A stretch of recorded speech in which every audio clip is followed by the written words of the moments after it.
Então, Shirley Morales, né, vice-presidenta da Federação Nacional dos Enfermeiros, conselheira nacional de saúde, aqui fazendo a suplência de Valdo, as duas juntas aqui representando o Conselho Nacional de Saúde, aqui com o meu amigo e diretor da Federação Nacional dos Enfermeiros, Péricles. É importante esse tema, né, para nós é muito caro, não só enquanto federação, mas enquanto controle social. Entender o papel sine qua non da enfermagem na construção de políticas públicas no nosso país e na execução dessas políticas no chão dos nossos territórios. E aí a gente parabeniza, acho que o esforço levantado pelas meninas para fazer essa apresentação hoje de manhã é extremamente importante. A Lívia dizer que você trouxe dados muito importantes, Lívia, e que nos mostra elucidado, que eu acho que foi o debate que a gente tentou construir do que seria, que eu acho que é o grande desafio, a gente tentar compreender, e a gente fez num primeiro processo, o que nós temos hoje no nosso território, porque há uma diferença muito grande você dizer o que é uma prática avançada, que eu acho que precisa ser perguntado, isso é uma questão de ótica.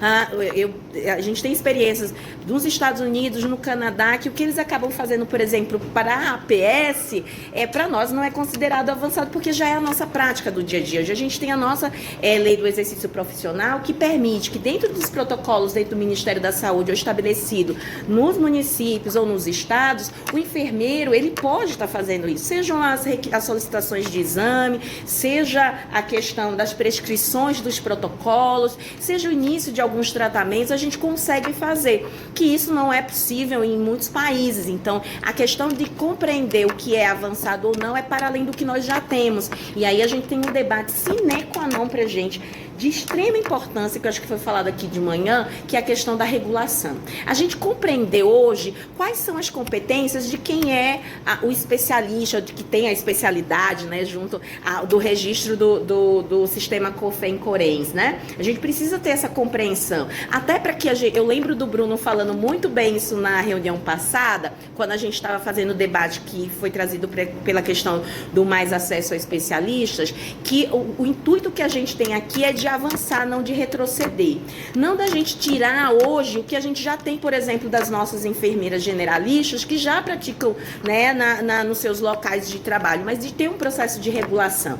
E aí a gente precisa colocar que muitas vezes essa ausência de regulação, e a gente, né, coloca para sensibilizar esse trabalho coletivo realmente de unidade com o Conselho Federal, é que esse processo de regulação ele precisa existir, porque senão a gente vai muito pela subjetividade. Quem eu vou aprovar? Qual é o parâmetro que eu vou ter para executar esse registro para ter uma especialidade? Né? A gente tem outras categorias profissionais que têm experiências exitosas, não só da medicina, eu acho que de outras também que a gente pode observar.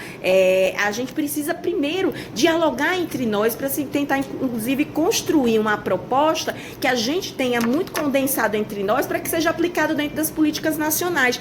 E isso se reflete para a população também. Então, o papel de cada entidade, eu compreendo que tem que ser respeitado. Enquanto federação, até porque a gente foi citado de manhã, a gente entende que muitas vezes, seja na representação social que nossos colegas têm quando saem da universidade, é que eles não conseguem compreender qual a competência de cada entidade. O que faz uma associação, o que faz uma entidade sindical, o que faz o sistema COFEM-CORENS, e isso não pode ser fomentado por nós mesmos. Então, eu entendo, por exemplo, que o papel fundamental da Associação Brasileira de Enfermagem, ela é essencial na discussão das matrizes curriculares, todas as propostas que foram colocadas aqui, o Conselho tem o seu papel com relação a essa regulação do exercício profissional.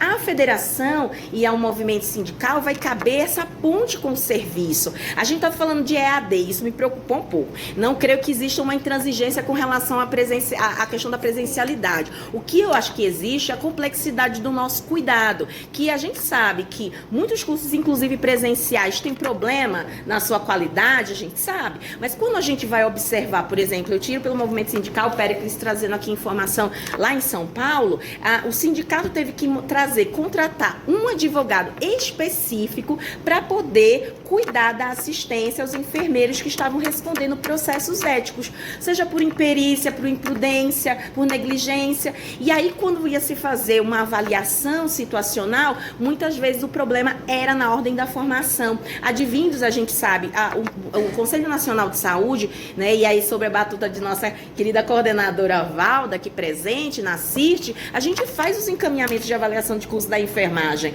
E aí isso é uma parte do Ministério da Saúde, mas são 2 ministérios envolvidos nessa situação. Seja para as residências, né, que a gente tem uma comissão nacional que é interministerial, ou seja, sobre a questão do própria avaliação de cursos. Então, muitas vezes a CIRT encaminha uma avaliação onde você não tem a aprovação de um curso, mas o MEC, ele aprova e deixa isso passar, porque os critérios deles são diferentes, mas nem por isso a gente vai dizer que o status quo, ele não precisa ser rediscutido e refletido. Nós precisamos fazer a incidência. Nós que somos da área técnica e podemos responder, ninguém melhor do que a enfermagem para poder falar da formação de enfermagem, é que podemos dizer, olha, isso aqui precisa melhorar na hora de você fazer um registro, uma aprovação de curso. Não tem como determinados cursos funcionarem e lançar no mercado, e aí a gente não pode culpabilizar esse egresso, porque esse egresso, ele não pode, ele fez um investimento no setor privado, ou de anos, de tempo, no serviço dentro das universidades públicas, ele fez um investimento, né? E aí o MEC acaba liberando uma instituição.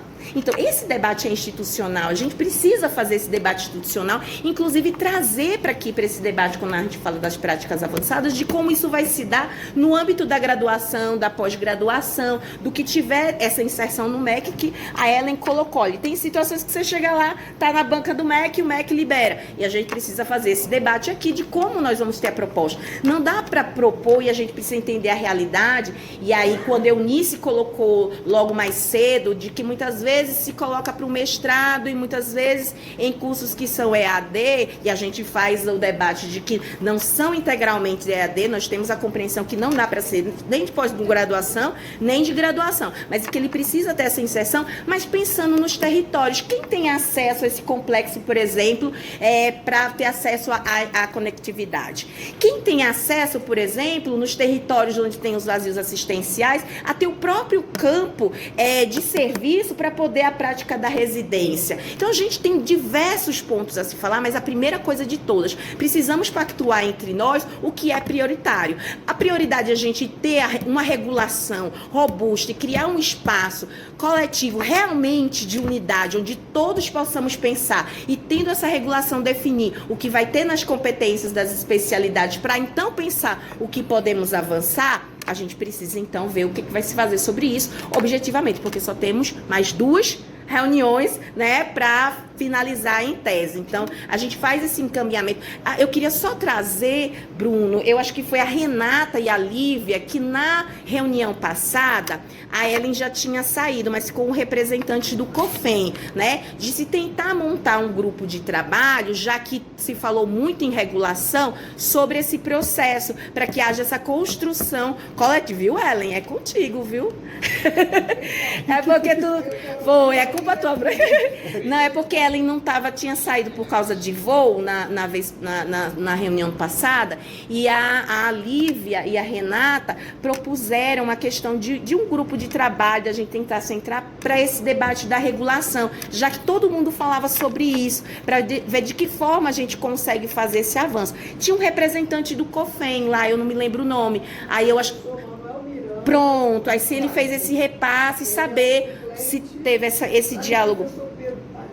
Não, sem problema, é só para saber se conseguiu ter algum diálogo por dentro do conselho, para que a gente consiga ter esse agrupamento dos entes que estão participando nesse momento, porque é o da regulação, que é fundamental até para que a gente consiga estabelecer essas práticas avançadas. É isso, muito obrigada.